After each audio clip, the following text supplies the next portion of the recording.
would you say that you grew up in a Polish home?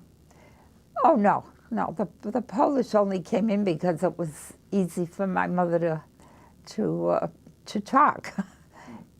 My mother constantly wrote letters in Polish, in Jewish, in English. I think anyone in the whole town who needed a letter to be written would come to her, and I would help too, would write in any of those languages. Plus, when I went to started a junior high, I studied French, and then when I got into high school, I added German too. German being very simple because it's quite similar to Yiddish, yeah.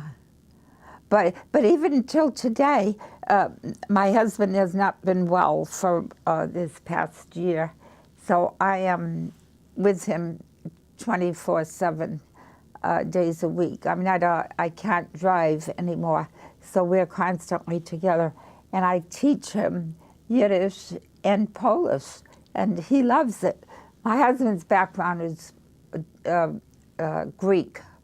He's Sephardic, and his mother didn't speak to their children, as I told you, because she didn't have the time to explain what she was talking about. But my husband today, he thanks me so much for teaching him. He's going to be 100 years old, and I'm teaching him his language.